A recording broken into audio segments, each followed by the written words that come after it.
is not a cultural nicety or a prescribed norm.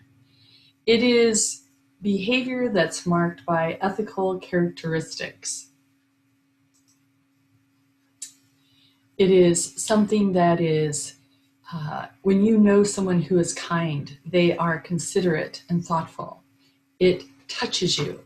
In fact, kindness affects our brains. It creates oxytocin, which is called the love hormone.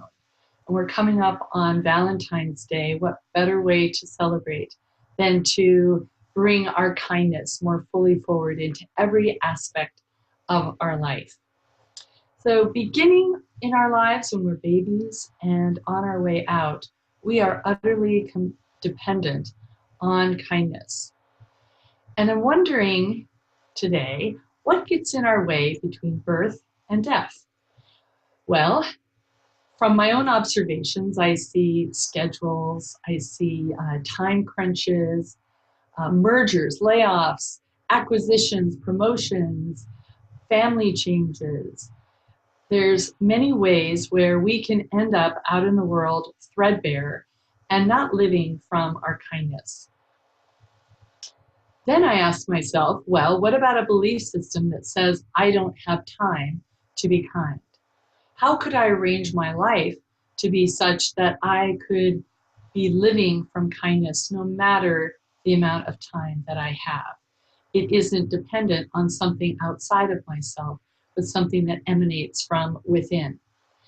What would we have to do as people to arrange our lives to be like that? And what would be the outcome? Well, first of all, better psychological health. That oxytocin creates much better heart health, lowers anxiety, depression.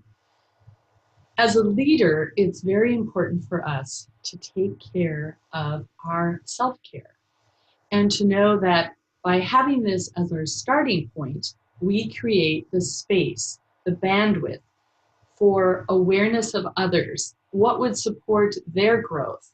What would support their expansion? What would it support them simply getting through the day? And that leads me to honesty. How many of us as leaders have known in our hearts that someone wasn't going to get a promotion? There was time, there was lead time for them to get the skills or to get the whatever the gap was. But we did not come forward in our honesty to let them know they're not going to get the promotion without technology improvement, public speaking, leadership qualities, leadership competencies. So as leaders, will we take the opportunity to bring forward kindness in the form of honesty, and honesty with compassion? Is it kind to prolong something in our family that we are afraid to bring forward? Well, if we are truly kind and we care about the other person, we will bring that truth with empathy and compassion forward.